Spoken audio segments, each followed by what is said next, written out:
കുട്ടികളെ പഠിപ്പിക്കുന്നു. കുട്ടികൾക്കറിയാം പരംപിതാ പരമാത്മാവ് അച്ഛനുമാണ്, ടീച്ചറുമാണ്. ഇങ്ങനെ നിങ്ങളെ പഠിപ്പിക്കുകയാണ്. ഇതുപോലെ മറ്റാർക്കും പഠിപ്പിക്കാൻ സാധിക്കില്ല. നിങ്ങൾ പറയുന്നു ശിവബാബയാണ് പഠിപ്പിക്കുന്നത്. ഈ ബാബ ഒരാളുടേതല്ല. മൻ മനാ ഭവ മധ്യാജി ഭവ. ഇതിന്റെ അർത്ഥം മനസ്സിലാക്കി തരികയാണ്. എന്നെ ഓർമ്മിക്കൂ. കുട്ടികളാണെങ്കിൽ ഇപ്പോൾ വിവേകശാലികളായി മാറി. പരിധിയില്ലാത്ത ബാബ പറയുന്നു, നിങ്ങളുടെ സമ്പത്ത് ഉള്ളത് തന്നെയാണ്. ഇതൊരിക്കലും മറക്കരുത്. ബാബ ആത്മാക്കളോട് തന്നെയാണ് സംസാരിക്കുന്നത്. ഇപ്പോൾ നിങ്ങൾ ജീവാത്മാക്കളാണല്ലോ. പരിധിയില്ലാത്ത ബാബയും നിരാകാരനാണ്. നിങ്ങൾക്കറിയാം, ഈ ശരീരത്തിലൂടെ ബാബ നമ്മളെ പഠിപ്പിച്ചുകൊണ്ടിരിക്കുകയാണ്. മറ്റാരും ഇങ്ങനെ മനസ്സിലാക്കില്ല. സ്കൂളിൽ ടീച്ചർ പഠിപ്പിക്കുന്നുണ്ട്. അപ്പോൾ പറയും, ലൗകിക ടീച്ചർ ലൗകിക കുട്ടികളെ പഠിപ്പിക്കുന്നു. ഇത് പാർലൗകിക സുപ്രീം ടീച്ചറാണ്. ബാബ പാർലൗകിക കുട്ടികളെ പഠിപ്പിക്കുന്നു. നിങ്ങളും പരലോകം അഥവാ മൂലവതനത്തിൽ വസിക്കുന്നവരാണ്. ബാബയും പരലോകത്തിൽ വസിക്കുന്നു. ബാബ പറയുന്നു, ഞാനും ശാന്തിധാമത്തിലെ നിവാസിയാണ്. നിങ്ങളും ശാന്തിധാം നിവാസികളാണ്. നമ്മൾ ഇരുകൂട്ടരും ഒരു ധാമത്തിൽ വസിക്കുന്നവരാണ്. നിങ്ങൾ സ്വയത്തെ ആത്മാവാണെന്ന് മനസ്സിലാക്കൂ. ഞാൻ പരമാത്മാവാണ്. ഇപ്പോൾ നിങ്ങൾ ഇവിടെ പാർട്ട് അഭിനയിച്ചുകൊണ്ടിരിക്കുന്നു. പാർട്ട് അഭിനയിച്ച് ഇപ്പോൾ നിങ്ങൾ പതീതരായി മാറിക്കഴിഞ്ഞു. ഇത് മുഴുവൻ പരിധിയില്ലാത്ത സ്റ്റേജാണ്. ഇതിലാണ് കളി നടന്നുകൊണ്ടിരിക്കുന്നത്. ഈ മുഴുവൻ സൃഷ്ടിയും കർമ്മക്ഷേത്രമാണ്. ഇതിൽ കളി നടന്നുകൊണ്ടിരിക്കുന്നു. ഇത് കേവലം നിങ്ങൾ മാത്രമാണ് മനസ്സിലാക്കുന്നത്. ഇത് പരിധിയില്ലാത്ത കളിയാണ്. ഇതിൽ രാവും പകലുമുണ്ട്. സൂര്യനും ചന്ദ്രനും എത്ര പരിധിയില്ലാത്ത പ്രകാശമാണ് നൽകുന്നത്. ഇത് പരിധിയില്ലാത്ത കാര്യമാണ്. ഇപ്പോൾ നിങ്ങൾക്ക് ജ്ഞാനമുണ്ട്. രചയിതാവ് തന്നെ വന്ന് രചയിതാവിന്റെ രചനയുടെ ആദി മധ്യ അന്ത്യത്തിന്റെ പരിചയം നൽകുന്നു. ബാബ പറയുന്നു, നിങ്ങൾക്ക് രചനയുടെ ആദി മധ്യ അന്ത്യത്തിന്റെ രഹസ്യം കേൾപ്പിക്കുന്നതിന് ഞാൻ വന്നിരിക്കുകയാണ്. ഇത് പാഠശാലയാണ്. പഠിപ്പിക്കുന്ന ബാബ അഭോക്താവാണ്. ഇങ്ങനെ ആരും പറയില്ല ഞാൻ അഭോക്താവാണെന്ന്. അഹമ്മദാബാദിൽ ഒരു സന്യാസി ഇങ്ങനെ പറഞ്ഞിരുന്നു. പക്ഷെ പിന്നീട് കള്ളത്തരം പിടിക്കപ്പെട്ടു. ഈ സമയം കള്ളത്തരവും വളരെയുണ്ട്. പല വേഷധാരികളുമുണ്ട്. ബാബയ്ക്ക് ഒരു വേഷവുമില്ല. മനുഷ്യൻ മനസ്സിലാക്കുന്നു ശ്രീകൃഷ്ണനാണ് ഗീത കേൾപ്പിച്ചത്. എങ്കിലിന്ന് എത്ര കൃഷ്ണന്മാരുണ്ടാകണം? ഇപ്പോൾ അത്ര കൃഷ്ണന്മാരൊന്നുമില്ല. ഇവിടെ നിങ്ങളെ ശിവബാബയാണ് വന്ന് പഠിപ്പിക്കുന്നത്. ആത്മാക്കളെയാണ് കേൾപ്പിക്കുന്നത്. നിങ്ങളോട് വീണ്ടും വീണ്ടും പറഞ്ഞിട്ടുണ്ട്, സ്വയത്തെ ആത്മാവാണെന്ന് മനസ്സിലാക്കി സഹോദരങ്ങളെ കേൾപ്പിക്കൂ. ബുദ്ധിയിലുണ്ടായിരിക്കണം, ബാബയുടെ നോളേജ് നമ്മൾ സഹോദരനെ കേൾപ്പിക്കുന്നു. പുരുഷന്മാരായാലും സ്ത്രീകളായാലും പരസ്പരം സഹോദരങ്ങളാണ്. അതുകൊണ്ടാണ് ബാബ പറയുന്നത്, നിങ്ങളെല്ലാവരും എന്റെ സമ്പത്തിന്റെ അവകാശികളാണ്. ലൗകികത്തിൽ സ്ത്രീകൾക്ക് സമ്പത്ത് ലഭിക്കുന്നില്ല. കാരണം അവർക്ക് ഭർതൃഗൃഹത്തിലേക്ക് പോകണം. ഇവിടെയാണെങ്കിൽ എല്ലാവരും ആത്മാക്കളാണ്. അശരീരിയായി വീട്ടിലേക്ക് പോകണം. ഇപ്പോൾ നിങ്ങളെ ഏതൊരു ജ്ഞാനരത്നമാണോ കേൾപ്പിക്കുന്നത്, അത് അവിനാശി രത്നമായി മാറുന്നു.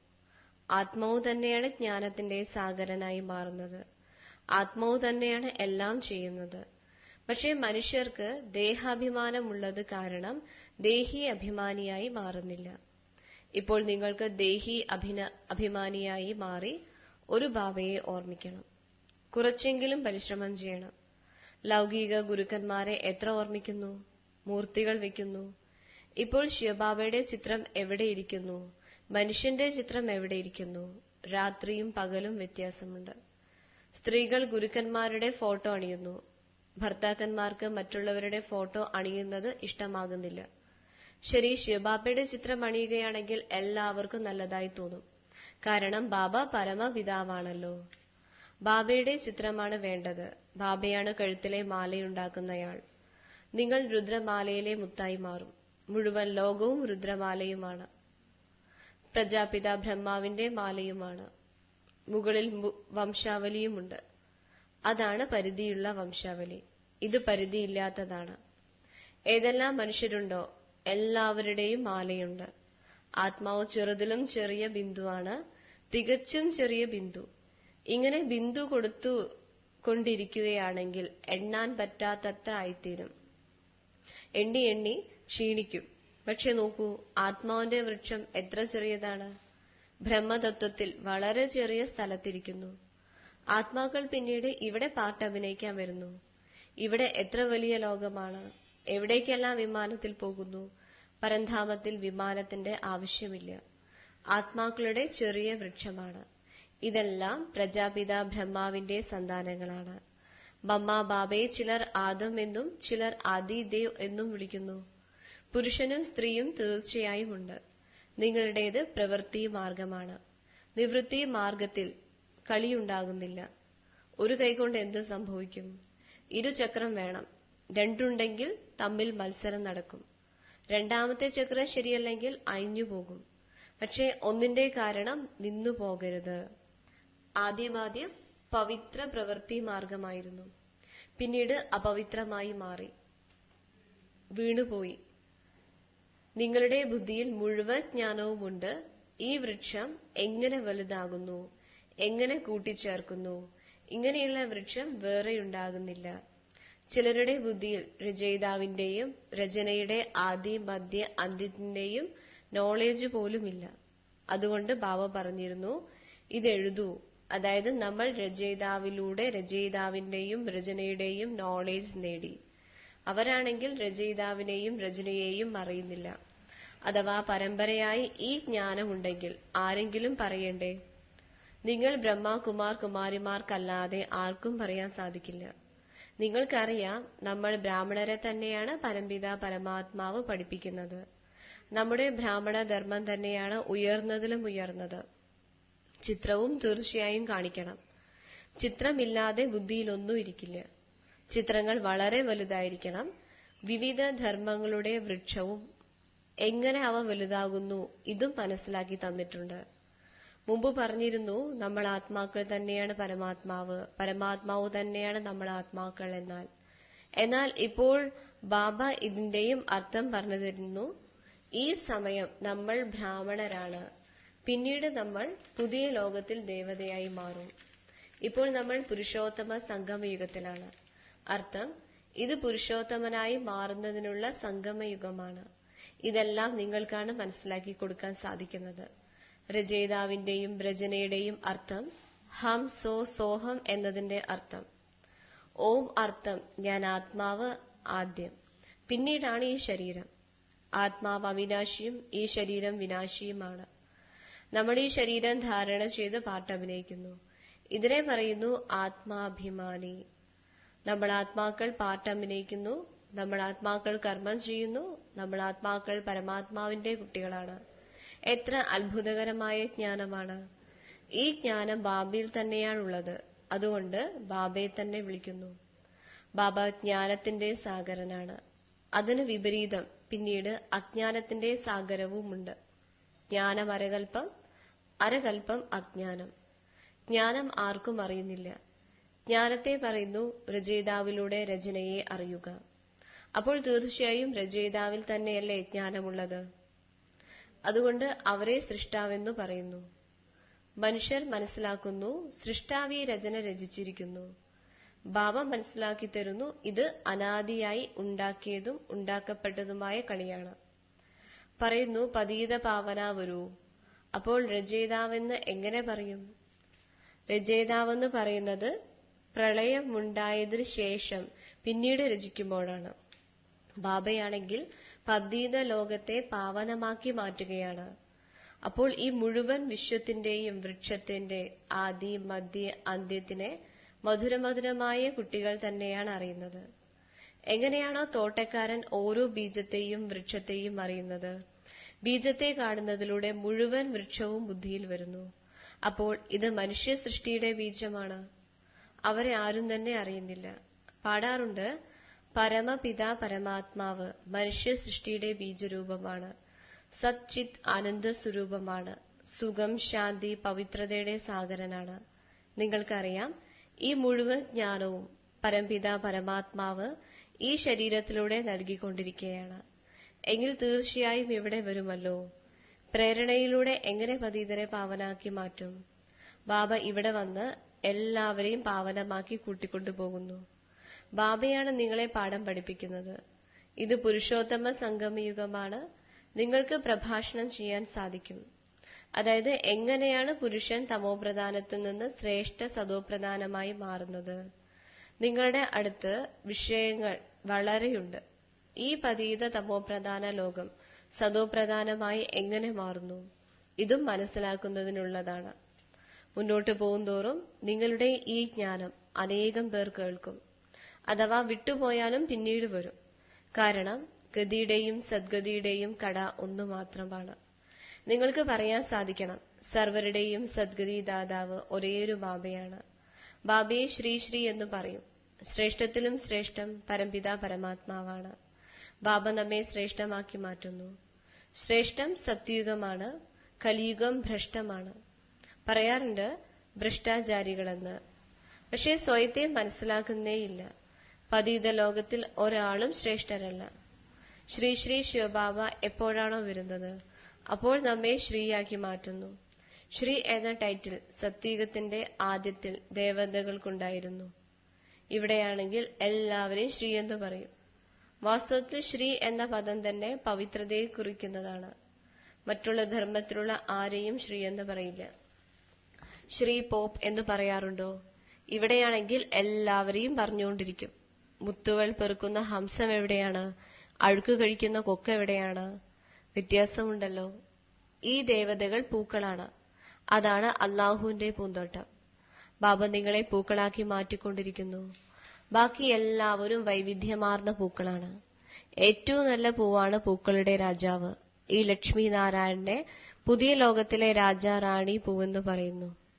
നിങ്ങൾ കുട്ടികൾക്ക് ഉള്ളിൽ സന്തോഷമുണ്ടായിരിക്കണം. ഇവിടെ പുറമെ ഒന്നും തന്നെ നിങ്ങൾ കുട്ടികൾക്ക് ചെയ്യേണ്ടതില്ല. ഈ വിളക്കുകൾ കത്തിക്കുന്നതിന്റെ അർത്ഥമറിയണം. ശിവജയന്തിയിൽ കത്തിക്കണോ അതോ ദീപാവലിയിലോ? ദീപാവലി ലക്ഷ്മി ആഹ്വാനം ചെയ്യുന്നു. ലക്ഷ്മിയിൽ നിന്നും പൈസ യാചിക്കുന്നു. ഭണ്ഡാരം നിറയ്ക്കുന്നത് ശിവഭോല ഭണ്ഡാരിയാണ്.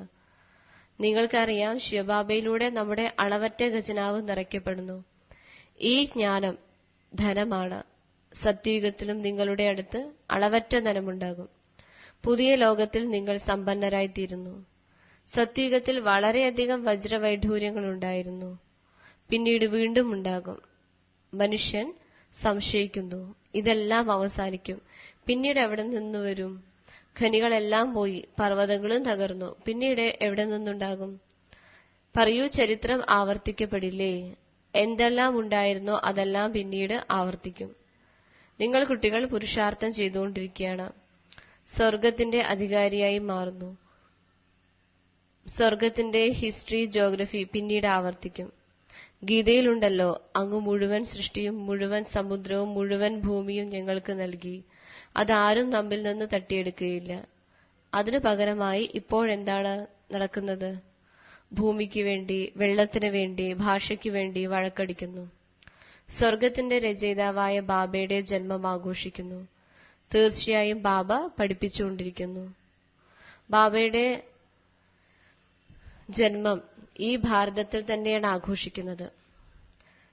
ഇപ്പോൾ നിങ്ങളെ ബാബ പഠിപ്പിച്ചുകൊണ്ടിരിക്കുന്നു. നിങ്ങൾക്ക് ഈ ശരീരത്തിന്റെ നാമരൂപത്തിൽ നിന്ന് വേറിട്ട് സ്വയത്തെ ആത്മാവാണെന്ന് മനസ്സിലാക്കണം. പവിത്രമായി മാറണം. ഒന്നുകിൽ യോഗബലത്തിൽ, അല്ലെങ്കിൽ ശിക്ഷകൾ അനുഭവിച്ച്.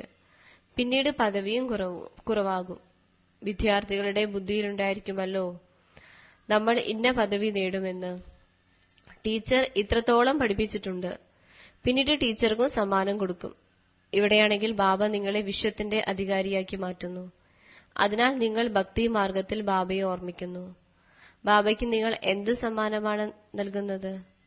ഇവിടെ നിങ്ങൾ എന്തെല്ലാം കാണുന്നോ അതൊന്നും നിലനിൽക്കില്ല. ഈ പഴയ മോശമായ ലോകമാണ്. അതിനാലാണ് എന്നെ വിളിക്കുന്നത്. ബാബ നിങ്ങളെ പതീതത്തിൽ നിന്ന് പാവനമാക്കി മാറ്റുന്നു. ഈ കളിയെ ഓർമ്മിക്കണം. എന്നിൽ രചനയുടെ ആദ്യം മധ്യ അന്ത്യത്തിന്റെ നോളജ് ഉണ്ട്. അത് നിങ്ങളെ കേൾപ്പിക്കുന്നു. നിങ്ങളിപ്പോൾ കേൾക്കുന്നു, പിന്നീട് മറക്കും. 5000 വർഷങ്ങൾക്ക് ശേഷം വീണ്ടും ചക്രം പൂർണ്ണമാകും. നിങ്ങളുടെ പാട്ട് എത്ര മധുരമാണ്. നിങ്ങൾ സതോപ്രധാനവും സ്നേഹിയുമായി മാറുന്നു. പിന്നീട് നിങ്ങൾ തമോപ്രധാനമായി മാറുന്നു. ബാബ വരൂ എന്ന് നിങ്ങൾ തന്നെയാണ് വിളിക്കുന്നത്. ഇപ്പോൾ ഞാൻ വന്നിരിക്കുന്നു. നിശ്ചയമുണ്ടെങ്കിൽ ശ്രീമതത്തിലൂടെ നടക്കണം. അശ്രദ്ധരാകരുത്. പല കുട്ടികളും അഭിപ്രായ വ്യത്യാസത്തിൽ വന്ന് പഠിപ്പ് ഉപേക്ഷിക്കുന്നു. ശ്രീമതത്തിലൂടെ നടന്നില്ല എങ്കിൽ നിങ്ങൾ തന്നെ തോറ്റുപോകും. ബാബ പറയുന്നു, തന്നോട് തന്നെ ദയ കാണിക്കൂ. ഓരോരുത്തർക്കും പഠിച്ച് സ്വയം രാജ്യതിലകം നേടണം. ബാബയ്ക്കാണെങ്കിൽ പഠിപ്പിക്കുന്നതിന്റെ ഡ്യൂട്ടിയാണ്. ഇതിൽ ആശീർവാദത്തിന്റെ കാര്യമില്ല. അങ്ങനെയാണെങ്കിൽ എല്ലാവരിലും ആശീർവാദം ചെയ്യേണ്ടതായി വരും. കൃപ ഭക്തി മാർഗത്തിലാണ് യാചിക്കുന്നത്. ഇവിടെ ആ കാര്യമില്ല. ശരി, വളരെ കാലത്തെ വേർപാടിന് ശേഷം തിരിച്ചു കിട്ടിയ മധുരമധുരമായ ഓമന സന്താനങ്ങൾക്ക് മാതാവും പിതാവുമായ പാപ്ദാദയുടെ സ്നേഹസ്മരണകളും പുലർക്കാല വന്ദനവും. ആത്മീയ പിതാവിന്റെ ആത്മീയ കുട്ടികൾക്ക് നമസ്കാരം. ധാരണ പോയിന്റ്: പ്രവൃത്തിയിലിരുന്നു കൊണ്ടും തമ്മിൽ മത്സരിക്കണം. പക്ഷേ ഏതെങ്കിലും കാര്യത്തിൽ ഒരു ചക്രം അയഞ്ഞു പോയിട്ടുണ്ടെങ്കിൽ അതിന്റെ പിന്നിൽ നിന്നു പോവരുത്. രാജ്യതിലകം പ്രാപ്തമാക്കുന്നതിന് സ്വയം യോഗ്യരായി മാറണം. ശിവജയന്തി വളരെ ഗംഭീരമായി ആഘോഷിക്കണം. കാരണം ശിവബാബ ഏതൊരു ജ്ഞാനരത്നമാണോ നൽകുന്നത്, അതിലൂടെ നിങ്ങൾ പുതിയ ലോകത്തിലെ സമ്പന്നരായി മാറും. നിങ്ങളുടെ എല്ലാ ഭണ്ഡാരവും നിറഞ്ഞിരിക്കും.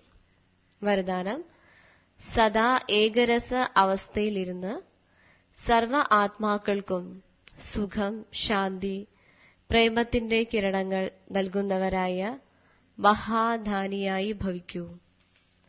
താങ്കൾ കുട്ടികളുടെ അവസ്ഥ സദാ സന്തോഷത്തിന്റെ ഏകരസത്തിലായിരിക്കണം. ഇടയ്ക്കിടയ്ക്ക് മൂഡ് ഓഫ്, ഇടയ്ക്കിടയ്ക്ക് നല്ല അവസ്ഥ, ഇങ്ങനെയാവരുത്. സദാ മഹാദാനിയായി മാറുന്നവരുടെ അവസ്ഥ ഒരിക്കലും മാറുന്നില്ല. ദേവതയായി മാറുന്നവർ അർത്ഥം കൊടുക്കുന്നവർ. ആര് എന്തുതന്നെ നൽകിയാലും താങ്കൾ മഹാദാനി കുട്ടികൾ എല്ലാവർക്കും സുഖത്തിന്റെ, ശാന്തിയുടെ, പ്രേമത്തിന്റെ കിരണങ്ങൾ കൊടുക്കൂ. ശരീരം കൊണ്ടുള്ള സേവയ്ക്കൊപ്പം മനസ്സിലൂടെ ഈ സേവയിൽ ബിസിയായിരിക്കുകയാണെങ്കിൽ ഇരട്ടി പുണ്യം സ്വരൂപിക്കപ്പെടും. സ്ലോഗൻ: താങ്കളുടെ വിശേഷതകൾ പ്രഭു പ്രസാദമാണ്. ഇതിനെ കേവലം സ്വയത്തെ പ്രതി മാത്രം ഉപയോഗിക്കരുത്. വിതരണം ചെയ്യൂ, വർദ്ധിപ്പിക്കൂ. അച്ഛ. ഓം ശാന്തി.